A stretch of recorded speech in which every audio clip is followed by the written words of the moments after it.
All right, there's three games on today for the NBA. The Boston Celtics will play their second game against the Sixers. The Blazers will play their second game against the San Antonio Spurs. And the Houston Rockets will play the Los Angeles Lakers for game two. I'll go through my predictions and who I think will win these game twos. The first game against the Celtics and the Sixers didn't end too good for the Sixers, as the Sixers were mollywopped by 32 points, and without Joel Embiid, I don't think the Sixers really stand a chance. It's just they lack that defensive and offensive presence that he carries, and it's just Tyrese Maxey and Paul George can't do it alone, and VJ Edgecombe's a rookie, so you can't really put too much blame on him. It's just the Celtics are just too good. They have the playoff experience. They're a well-rounded team. They saw the return of Jason Tatum in March this year from his Achilles injury.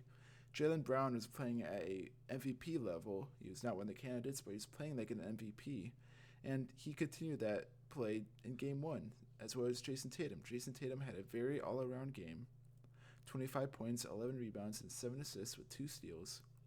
Jaylen Brown added 26 of his own.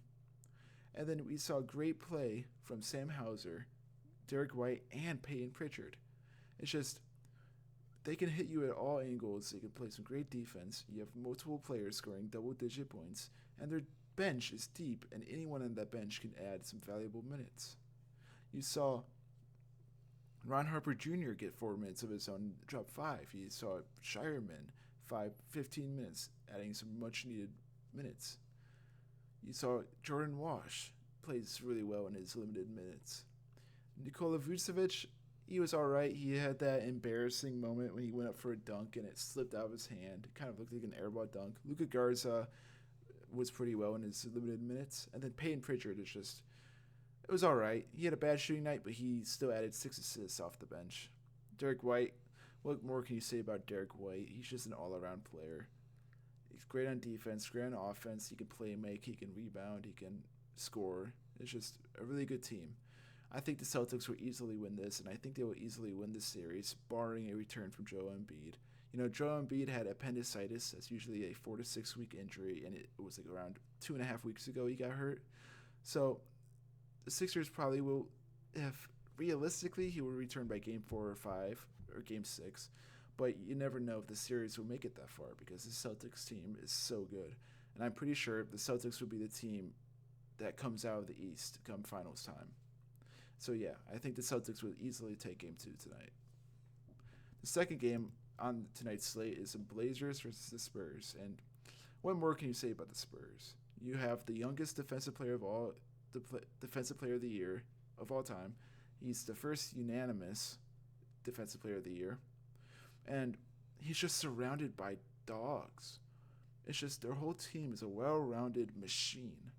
You got players like De'Aaron Fox, Devin Vassell, Stephon Castle, Harrison Barnes, Keldon Johnson, Carter Bryant, Luke Cornett, Dylan Harper. It's just they hit you on the defensive end so well. They get you on the offensive side because anyone can score on their team. You know, you got Stephon Castle dropping 17, 7 and 7, all around great game from him.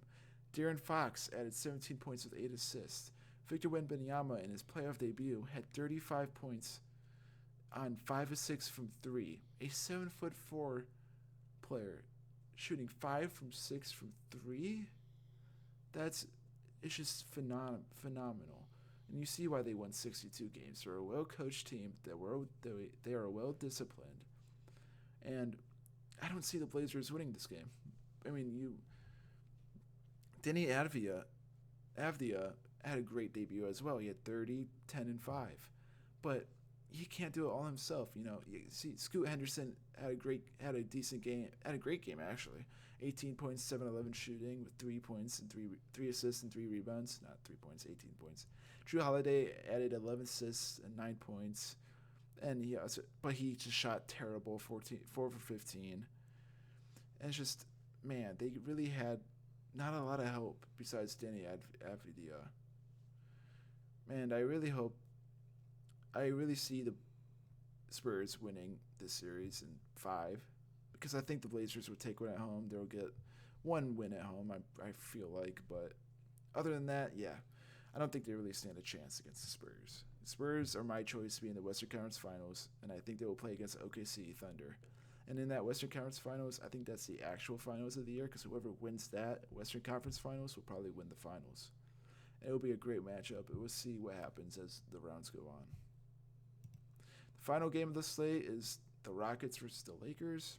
And as everyone saw, the first game saw a historic shooting night from the Lakers, which will probably not happen again, but Lakers fans will hope will happen again.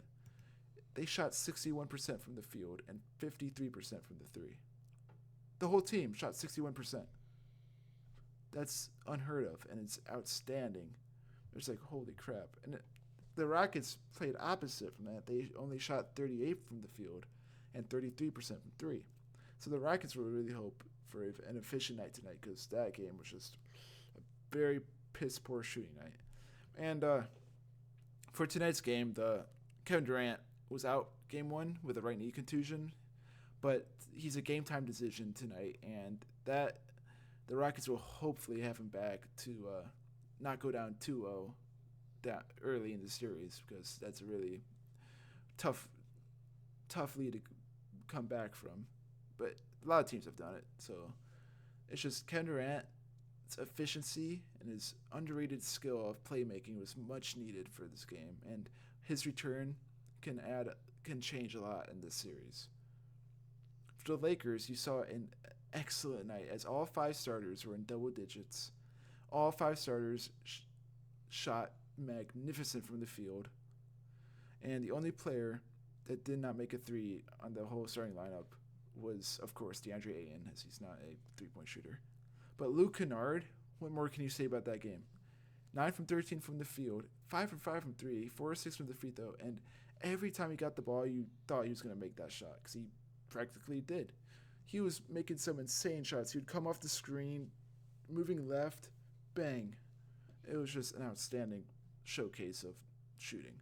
LeBron James, the 41-year-old first option, had 8 assists in the first quarter and ended the game with 13. He turned into prime Magic Johnson, and that's pretty much all the Lakers need from him, as long as he had 19 points and 8 rebounds. But his playmaking is really his best asset for this series because he can pick apart defense at will, and he's one of the best playmakers in the league, and he has been for his entire career. But I see this game being close, pending Kevin Durant's return. If Kevin Durant returns, I think it could go either way, but I think the Lakers will pull this out. Tonight, if Kevin Durant returns, I think the Rockets will win this game. And if Kevin Durant is not back, I think the Lakers will probably come out with a 2-0 series lead. But the first game, the Rockets just need to shoot better. You had Alperen Sengun shooting 6 for 19. You had Amen Thompson shooting 7 for 18. You had Reed Shepherd shooting 6 for 20 from field. You had Jabari Smith Jr. shooting 5 for 14. It's just an all-around piss-poor night.